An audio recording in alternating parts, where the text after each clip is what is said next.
Chances are you've heard of Cthulhu. Big guy, beard made of tentacles, inspires terror wherever it goes. But how well do you understand the genre the monster Cthulhu comes from? You might be a writer trying to create your own terrifying tales in the style of cosmic horror. And you might wonder how to quantify the unknowable, the unseen, and downright incomprehensible onto paper. Don't be afraid, my friends, for I'm going to break down how to write cosmic horror to help you craft your own terrifying stories. And I promise I am not doing that voice the whole video.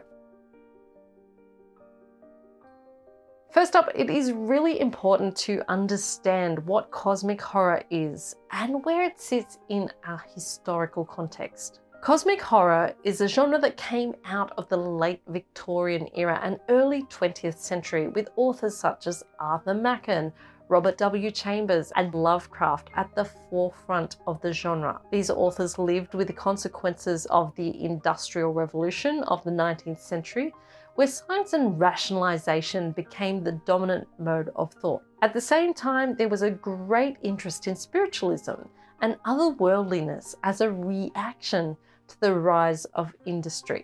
Cosmic horror rose out of this conflict. On one hand, its protagonists desire to be rational, modern people, curious about the world and how it works, but they come face to face with the unknowable, and therein lies the terror. A key part to writing cosmic horror is balancing this conflict, or what I like to call the monster within and without. Cosmic horror is known for its monsters.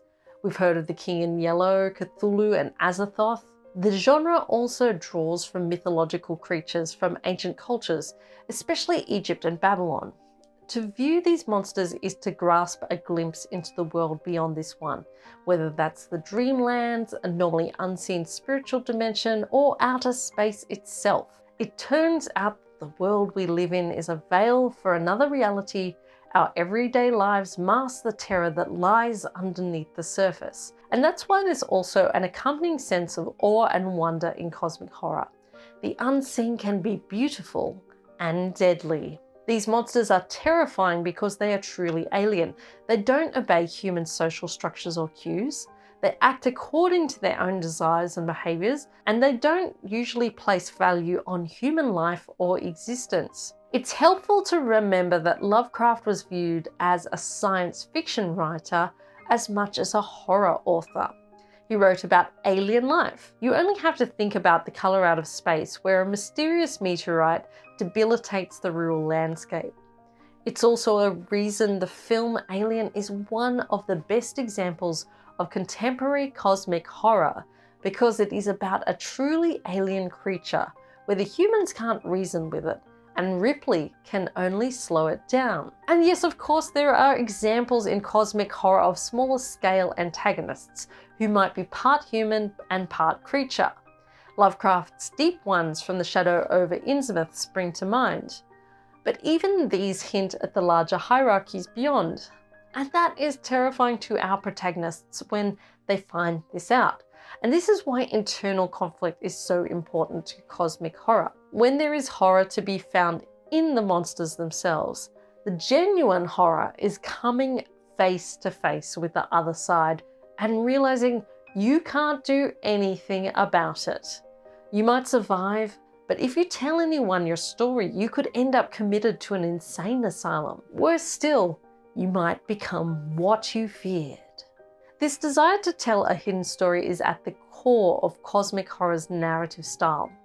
It's no wonder then that common narrative styles are the confessional, where the protagonist releases a burden by confessing what really happened. Often at the end, the protagonist is revealed to be dying, transforming, or just plain mad. There needs to be a reason that they're confessing now. Why tell the story after so many years? Then there's the story within the story. This style of narrative comes out of the classic Middle Eastern narrative 1001 Nights, where Scheherazade tells stories within stories to keep the Sultan from executing her. In this example, two people sit down to dinner or a drink and one says, "By Jove, a funny thing happened to me the other day."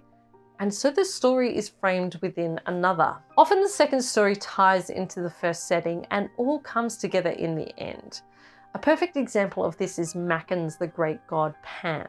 The third common narrative style is the epistolary story. An epistolary story is a fancy way of saying it's told through letters and communication. In a modern sense, this could be a series of emails or text messages. And Dracula is by far one of the greatest examples of epistolary novels, which uses diary entries to tell the story of the famous vampire. I like to think of it as a mixed media story. If you're writing cosmic horror, think about how you could use these narrative structures to write your own stories. There's nothing to say you can't play with these or apply your own writing styles to the genre, but it's a helpful workshopping tool to use this construction to make your own story. Now let's look at protagonists in cosmic horror. They say curiosity killed the cat, but it's almost essential that your protagonists have a natural curiosity about the world around them. If they only wanted to stay home, then they wouldn't get into any trouble. While this is no means definitive, protagonists are likely to be one of the following professions: scientists, historians, whether that's researching world history or family history, gentlemen with too much time and money on their hands and perhaps an obsession with odd stories and old objects, antiquarians, concerned family members wondering why Uncle Denny is acting strange again, tourists and travellers. Oh, so you don't know about a town secret. And sometimes, just sometimes, trouble is thrust upon the protagonists.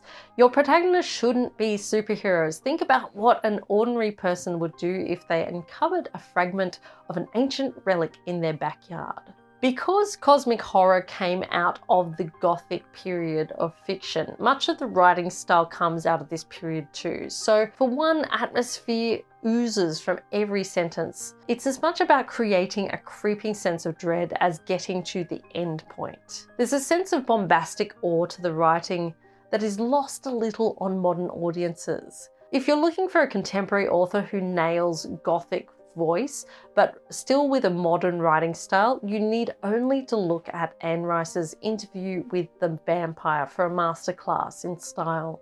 And while you might be tempted to write in the style of a Lovecraft or a Chambers, I'd encourage you to explore your own writing style in approaching cosmic horror.